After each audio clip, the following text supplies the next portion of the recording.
ใส่ว่าสิไปเฮ็ดงานอยู่สวรรณเขตไปแต่ว่ากลับคืนแล้วรอดเป็นจังได๋ฐานะตอนนี้น้องโสดบ่ถ้ามีคนจะคุยได้บ่คุยได้ไฟมักแล้วก็พอดีเลยอันนี้ไม่เท่าเด้อกระดองลูกสาวเท่าได้แม่ฮะ30 ล้านโอ้จังมาถึกแท้30 ล้านพี่น้องเอ้ยบัดเอ้ย2ค่ำ2คนกับปากือบ่แม่ล่ะส่วนอายเด้อาย2คนปากือมันเป็น4คนแสดงว่าในเฮือนของน้องเป็นคนปากือ4คนเนาะไม่ได้แล้วจุมพ่อถ้าผู้ใดอยากเอา2ค่ำนี่กระดอง30 ล้านก็เอาเนาะเพราะว่าบ่มีไฟเลี้ยงเนาะไฟเลี้ยงโอ้มาทางนี้ก่อนนี่เด้อพี่น้องเพิ่นแจกเฟซเป็นยังไงฐานะตอนนี้ยังโสดแท้บ่น้องโสดจักเปอร์เซ็นต์100%โดยมีคนอยากจีบก็จีบได้บ่จีบได้บ่ว่าจะเป็นหนุ่มลาวหนุ่มไทยก็สามารถจีบได้ตอนนี้น้องอายุจักปีแล้ว23ปีโอ้23ปีถ้ามีคนอยากมักก็ฮักไปเลยเนาะอีเมลเว้าเลยเด็กคาดอง30 ล้านเนาะ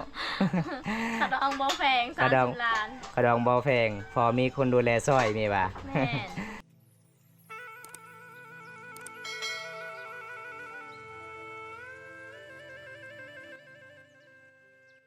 สบายดีเด้อมื้อนี้มาเยี่ยมยามสาวคำพี่น้องเอ้ยสาวคำคนสวยประจำหมู่บ้านพี่น้องสิไปใส่แต่งตัวงามสาวคำปกติแบบนี้แหละแบบนี้ป่ะแม่ใส่ว่าสิไปเฮ็ดงานอยู่สวรรณเขตไปแต่ว่ากลับคืนแล้วรอดกลับได้มื้อใดกลับแต่โดนแล้ว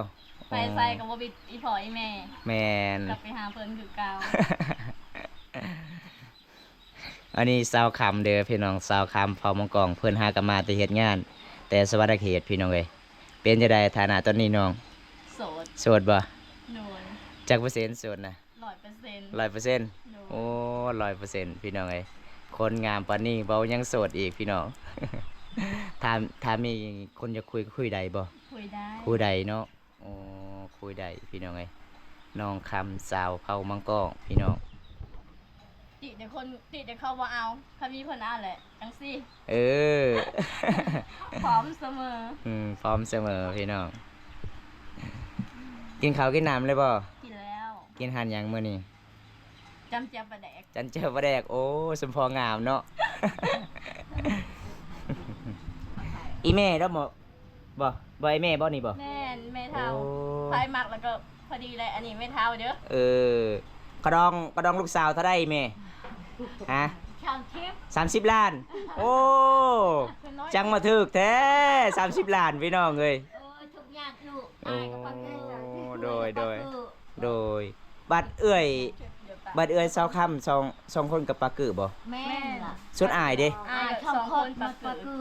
มันเป็น4คนแสดงว่าในเฮือนของน้องเป็นคนปากือ4คนเนาะไม่ได้แล้วยันทุกยันยากเพราะว่าหาเงินหาทำมีแต่สาวค่ำผู้เดียวบ่แม่ไปรับจ้างบ่น้องโดยรับจ้างหาเงินเฮ็ดเพิ่นเพื่อเบิ่งนี้ก็ยังบ่ทันแล้วเพิ่นก็ยังทันแล้วพอดีกลับมาก่อนเลยก็บ่สบายเขากินก็บ่มีแม่ก็เฒ่าอันน้องไปรับจ้างเดือนนึงเท่าไหร่น้องเดือนนึง1,300,000 1,300,000โอ้แล้วก็เช่าห้องเองอีกพี่น้องเอ้ยน้องสาวค่ำคนสู่ชีวิตเด้อพี่น้องไอ้แม่เพิ่นว่าถ้ามักน้องลูกสาวเพิ่นค่าดอง30 ล้านแม่นบ่แม่นเด้อพี่น้องจัดไปพี่น้องน้องคำสาวลาวเฝ้ามังกรเพราะว่าเฮือนของน้องก็จะเป็น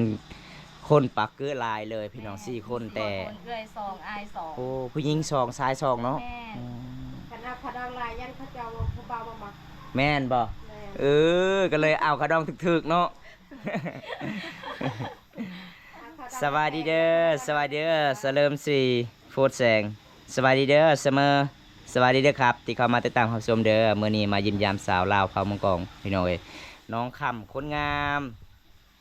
หน้าหักแม่หน้าหักลายอันนี้ก็จะเป็นน้องคำเด้ออาจารย์มวยน้องคำเพิ่นหากมาแต่สวรรณเขตเพิ่นก็มาแต่เฮ็ดงานหยังน้องเฮ็ดงานอาหารเสิร์ฟโอ้อาหารเสิร์ฟเดือนนึงล้านเท่าใด1,300,000โอ้ยคือสิบ่กุมกินแล้วเนาะเพราะว่าเพื่อนของน้องมีจักคนน้องเพื่อน12 คนบ่แต่หาเงินผู้เดียวบ่ พี่น้องเอ้ย อ้ายก็บ่ได้ยินเอิ้นก็บ่ได้ยิน โอ้ พูดแล้วพี่ลูกเอื้อย ผู้ตันเลยเนาะ แม่ โอ้ ทุกอย่างนะลูกโดยพี่น้องเอ้ยอันนี้ก็จะเป็นเฮือนครัวเนาะนี่เนาะ แม่ เพราะว่าเฮือนครัวนี่ก็เงินที่เซาค้ำไปรับจ้างบ่เฮ็ดบ่ แม่นล่ะ แต่ยังบ่ทันได้แล้วน้องๆเนาะ แล้ว พี่น้องเอ้ย เขากินก็บ่มี โอ้ คนและเขาเราเขาทำ ฝนตกคาฟี่โอ้ฝนตกบ่อยู่ประเทศไทยบ่อาจารย์อำนวย ส่วนอยู่ทางลาวก็บ่ได้ตกเด้อมื้อนี้เด้ออาจารย์อำนวยแดดแห้งเลยครับกดไลค์แล้วค่ะพี่โดยขอบคุณหลายๆครับอาจารย์อำนวย อันเช้าค่ำคันไทยมีผู้บ่าวมักนี่ให้ผู้บ่าวทางไทยมาหาใดบ่ถึงเฮือน มา บ่ หาได้ มาหาได้ โด โอ้เพราะว่าเฮือนน้องก็ประมาณส่ำนี้เนาะ แม่น พี่น้อยเพราะว่าผู้หญิงในเฮือนของน้องที่เบาได้จักคน เอาได้เงิน 8 คนบ่มา บ่ผู้หญิงชาแม่หนึ่งแม่สองคำสามสี่คน 4 คนเนาะ ลูกเขาขี้พดหูป่า โอ้ หูป่าขี้พด โอ้พี่น้องเอ้ย เป็นคนในเหือนนี่ แม่ก็เท่า คนปากเกือ4 คน คนตา บัดคนปากได้4 คน อืม โอ้แสดงว่าเฮือนของไอ้แม่นี่อยู่หลายคนเนาะ แม่นอยู่หลายคน อยู่หลายคนพี่น้องเอ้ยมื้อนี้ คนทุกข์ยากคนตะเกิด มีแต่คนโสดเบิดบ่ได้สาเหตุหยังคือมีแต่คนโสดเบิดอยู่ในเฮือนนี่ซะ บ่มีใครมา อุ้มไปมากบ่ แม่ ก็ คนตะเกิดคนทุกข์มา โอ้เพราะว่าหลายๆคนบ่มักเขาว่าเฮือนของไอ้แม่ก็จะเป็นคนกึหลายเนาะ แม่นเลย เอ้ยไอ้แม่ก็ทุกข์กันยากเนาะ แม่ โอ้ก็เลยเข้าบ่มักบ่ไอ้แม่ แม่น อืมพี่น้องเอ้ยปีหน้าสงสารเลยพี่น้องบ้านค่อยฝนตกโอ้อยู่โคราชตกอยู่บ่อาจารย์อยู่เมืองน้องบ่ได้ตกซ้ำมื้อนี้อากาศแฮะร้อนหลายผมอยากได้แฟนลาวครับโอ้อยากได้แฟนลาวก็ทักหาน้องคำเลยเด้อ โสดเด้อ ซื้อเฟซน้องวันนี้ได้ เด้อสายเบิ่ง น้องคำก็สิแจกเฟซเด้อตอนนี้เด้อ อยากเฟซหา ถ้าพอได้อยากคุยกับน้องคำก็สามารถคุยได้พี่น้องเลยเพราะว่าน้องคำรู้จักภาษาลาวหลายภาษาไทยก็เว้าได้บ่น้อง เว้าได้ เว้าได้เนาะเพราะว่าน้องก็อยู่สวรรณเขตหลายปีแล้วเนาะไปเฮ็ดงานเนาะหลังจากที่น้องเรียนจบแล้วน้องก็ไปเฮ็ดงานเลยบ่ ไปเฮ็ดงานทำนิดน่ะเขาคิดว่าอยากเรียนต่อแต่เขาบ่มีเงินเด้ โอ้ บ่มีเงินก็เลยจุว่าหาเฮ็ดงานเฮ็ดเวียกซะ โอ้โดย โดย น้องเรียนจบมใด เรียนจบม .7 มเจ็ด โดย อยู่มศนาสิงห์บ่ แม่ม โอ้ .2 ไปเรียนชนเผ่าเนาะ แม่ โอ้ ไปเรียนตั้งแต่ แต่บ่หนึ่ง 12 ปี โอ้ 17 18 โอ้18 ปีก็เลยเรียนจบ แม่ อ๋ออันนี้ก็จะเป็นน้องสาวคำคนสู่ชีวิตเด้อพี่น้องเพราะว่าเล่าวกะเรียนจบม .7 แม่ ไปเรียนชนเผ่าแบบคนทุกข์บ้านเฮากะหลายๆคนเวลาคนทุกข์นี่เขาเจ้าเอาเก็บเบิดไปเรียนชนเผ่าพี่น้อง แต่น้องคำกะเรียนจบชนเผ่าแล้วกะบ่มีเงินไปเรียนต่อก็เลยไปรับจ้างอยู่สวรรค์เดือนหนึงล้าน3บ่ แม่เดือน1ล้าน3 แม่นพี่น้องทักทายสวัสดีครับ โดยสบายดีเด้อมีแฟนหรือยัง FC ถาม ยังโสด ยังโสด อายุหลายรับได้บ่ FC ถาม หับได้อยู่ หับได้เนาะถ้าคุยถึกใจเนาะ แม่น หับได้อยู่เด้อพี่น้อง จะเข้าไปขอไปขอใด ฝากได้ครับชมคลิปนี้แล้วก็อย่าลืมฝากกดไลค์กดแชร์นี่เด้อพี่น้องฝากเป็นกำลังใจให้บอมตาเฮ็ดคลิปตอนต่อไปพี่น้องเอ้ยเพราะว่ามายิ้มยามครั้งแรกในเรื่องของน้องก็มีคนปากคือ4คนเนาะ แม่ ยิง2สาย2พี่น้อง อันนี้แหละทุกอย่าง โอ้ เขาบ่ได้มัก แม่น คนลาย เพราะว่าลูกสาวของไอ้แม่ก็โสดย้อนว่าเฮือนของไอ้แม่มีคนปากคือหลายบ่ แม่น ก็เลยเขาบ่มักเนาะเขาว่า บ่ได้มักแล้ว เพราะว่าผู้ใดก็บ่อยากเลี้ยงเนาะคนปากคือหลายเนาะ โอ้ เขาอยากเรียนแล้ว เรียนคนปก เพราะว่าหาเงินหาคำก็มีแต่สาวคำผู้เดียวเนาะ แม่ โอ้ยพี่น้องเอ้ย ลูกหลา ลูกสาวล่าบ่โอ้ลูกสาวล่าเนาะคันบ่ได้ลูกสาวล่าแสดงว่าบ่มีไฟหาเงินหาคำเลยเนาะเพราะว่าลูกสาวล่าก็เคยไปแถวเขาในเมืองเนาะก็เลย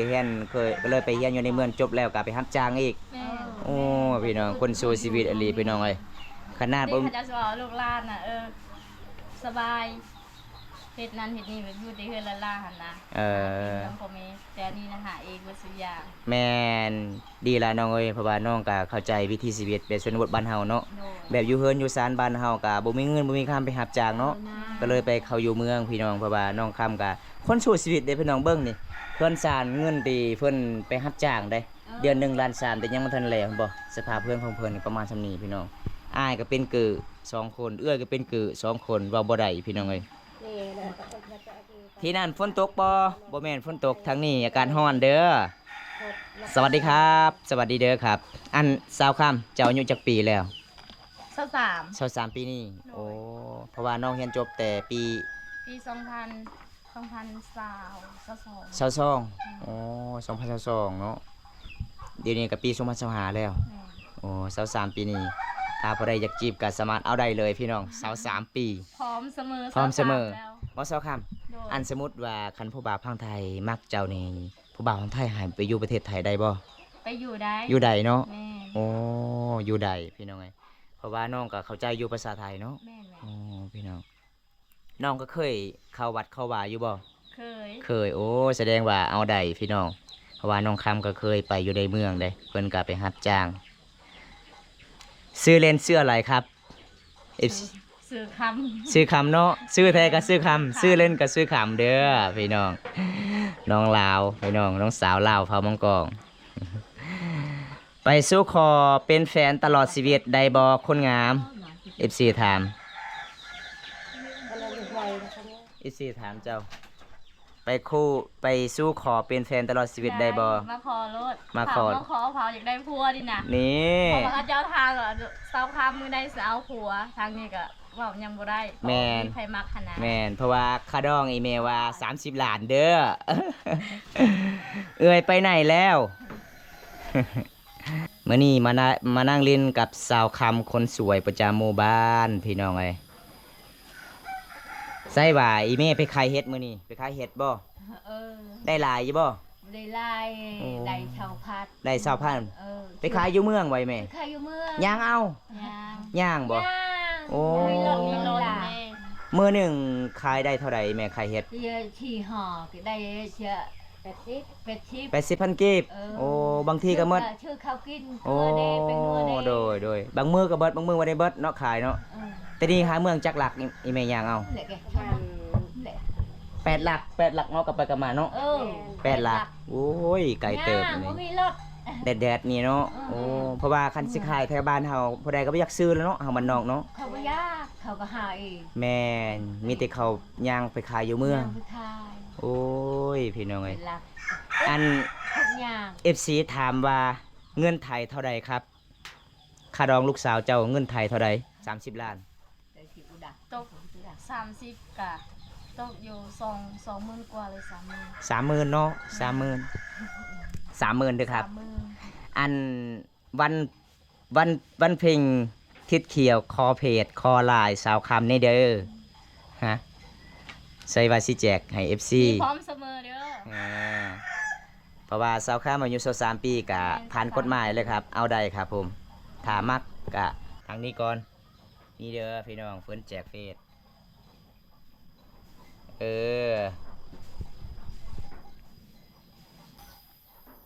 ว่าสาวคำเมื่อใดอีกสิไป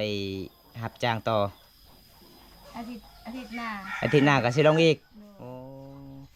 เพราะว่าคันเฮาบ่ไปก็บ่มีหยังให้พ่อแม่เด้กับการเฮือนซานยังบ่ทันแล้ว ก็มีเขากิน แม่อยากได้ห้องน้ำ ยังบ่มี แม่ห้องน้ำก็บ่มี โอ้ แต่อีกอ้ายคนหนึงก็อยากได้รถอยากได้รถจักรครั้งนี้ก็บ่ปาก แม่ อน ดใจทำใจต่อไป แม่น เอาแล้วไอ้แม่ใส่ว่าสิเข้าเมือง จังน้อยเพิ่นว่า ลูกเราชอบคนอื่นเขาตอบเลยเขาไปโอ้เพราะว่าลูกของไอ้แม่ยัง2คนที่ปากเกิดยังไปหาเฮ็ดยังบ่ทันได้มาบ่ แม่ยังบ่ทัน โอ้ยังทาลูกสาวไปหาเฮ็ด แม่ โอ้พี่น้องเอ้ยมีวัดแอปไหมครับ มี มีเด้อวัดแอปเด้อสาวคำเด้อโอ้ยภาพชัดเจนเลยทางนี้ เมืองน้องทางเซกองเซโปนบ่แมนเมืองน้องกับทางไปเซโปนเด้ออายเด้ออายสวัสดิ์เด้อเพราะว่าแต่นี่หาเซโปนกับประมาณ50 หลักนี่แหละมื้อนี้มาเยี่ยมยามครั้งแรกเลยในชีวิตเยี่ยมยามสาวคำสาวลาวเผามังกร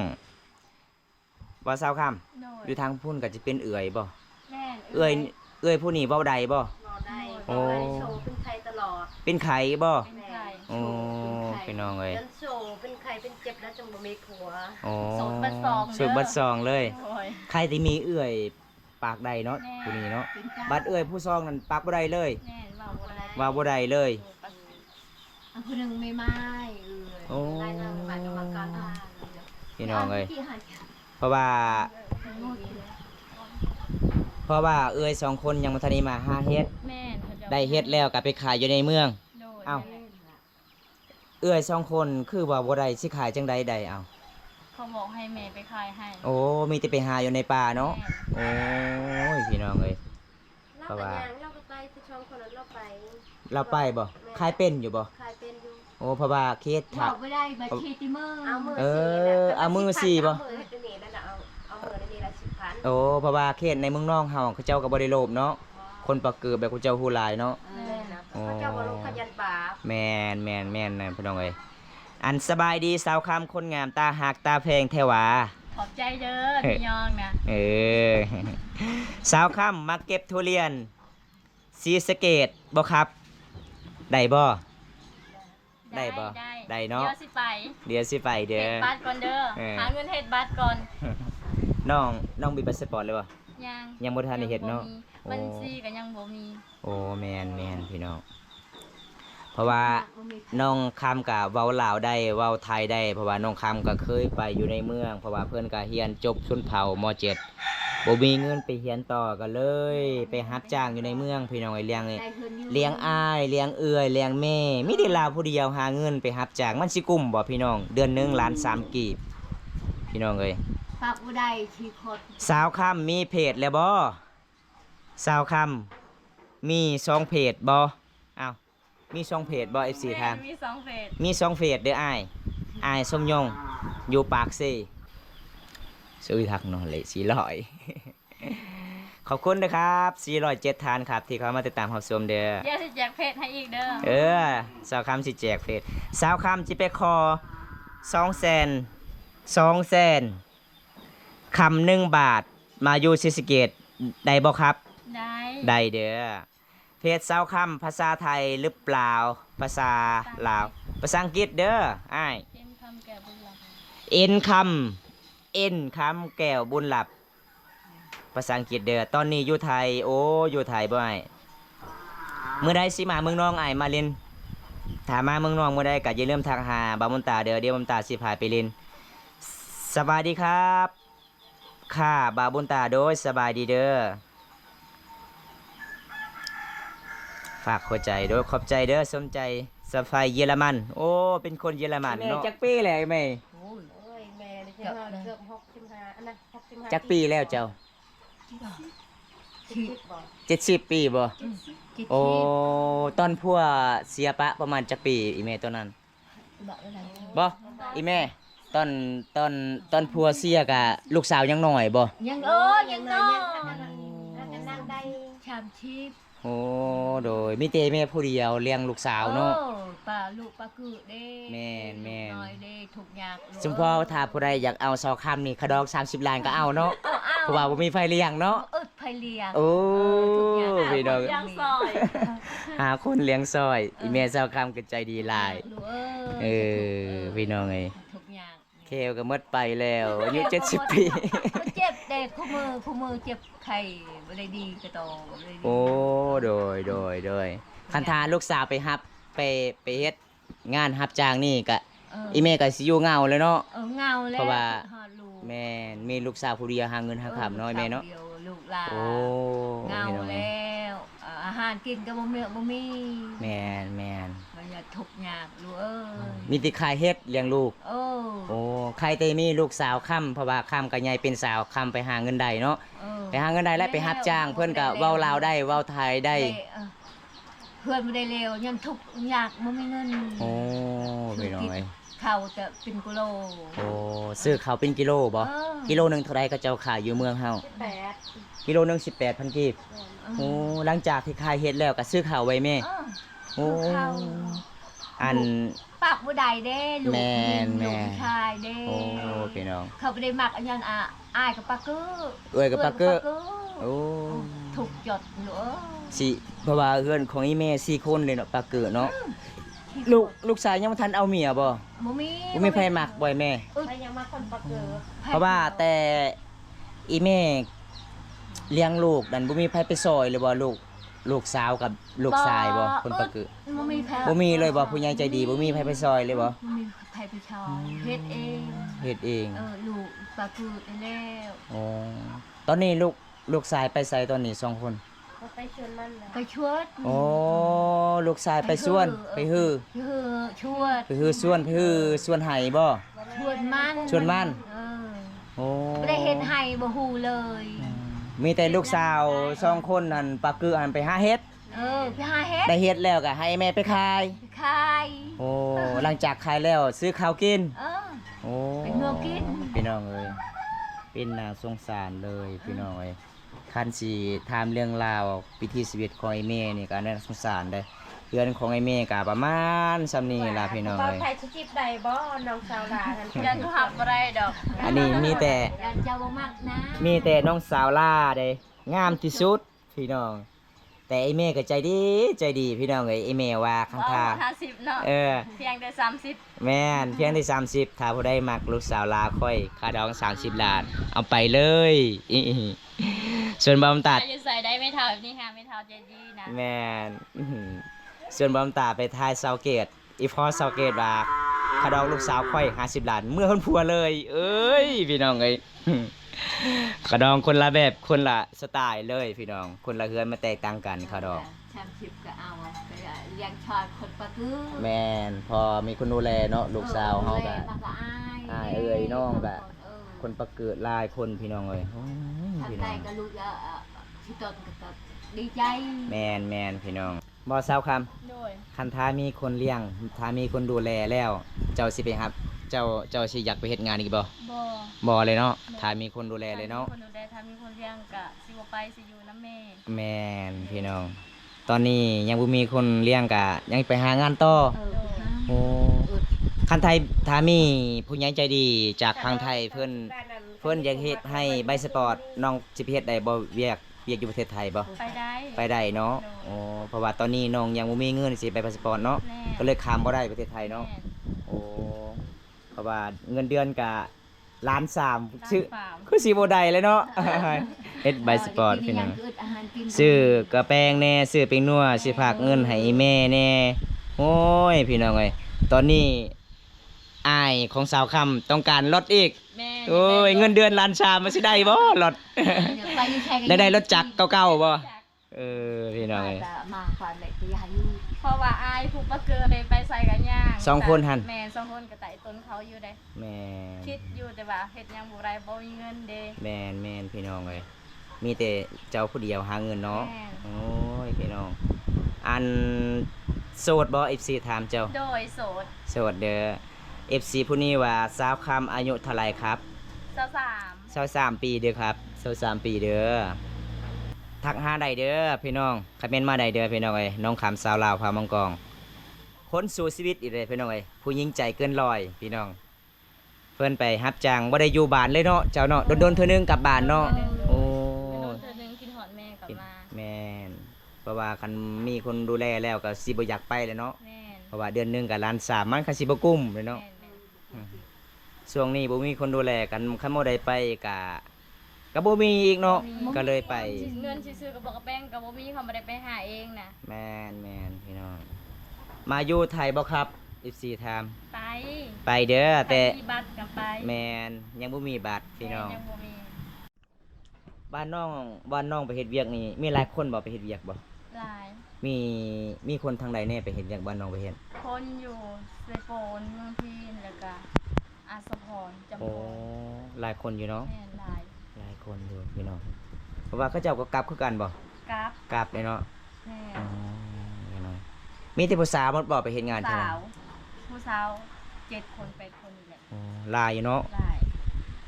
ทำงานอยู่ไสเนาะพี่รับ สวรรค์สวรรณเขตเด้อเพราะว่าน้องคำก็เคยทำงานสวรรณเขตเด้อไอเลิฟ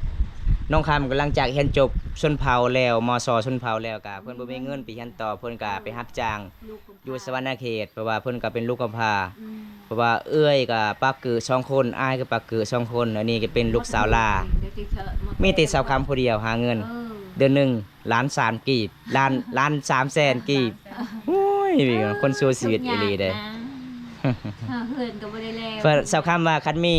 บัตรก็เพิ่นก็สิข้ามไปประเทศไทยละเฮ็ดงานอยู่พุ่นอีก ยัง ถ้า บ่มีบัตร แม่น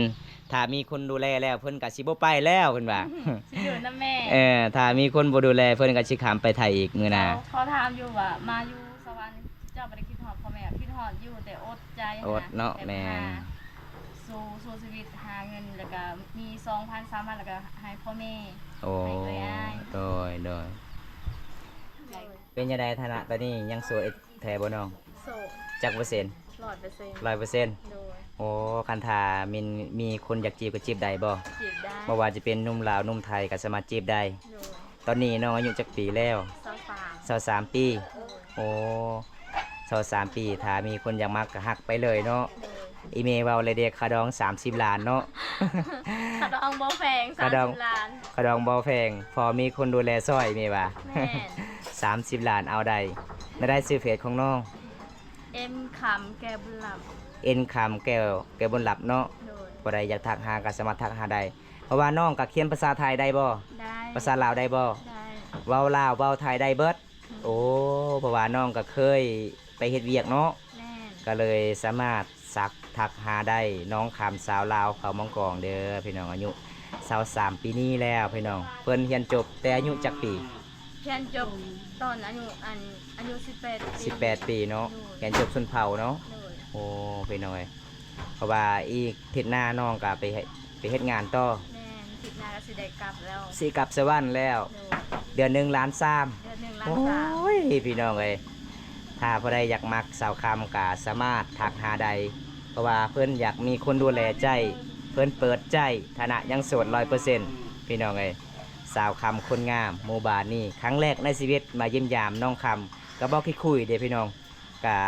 งามแบบธรรมศาสตร์เลยเขตหมู่บ้านเฮาพี่น้องผู้สาวลาวเขตนี้ก็เรื่องโสดก็สามารถเปิดโสดได้พี่น้องอยากมีคนดูแลก็ดูแลได้พี่น้องเอ้ยจังได้ไอ้กลับกันเด้อน้องคำเด้อมื้อนี้ก็บ่มีหยังมาเยี่ยมยามน้องถ้ามื้อหน้ามี FC พังไทยพังลาวก็สามารถไปเล่นได้เนาะถ้าเวลาน้องมาเฮือนมาศาลเนาะ โดย จังได้ไอ้กลับกันเด้อ โดย บ๊ายบาย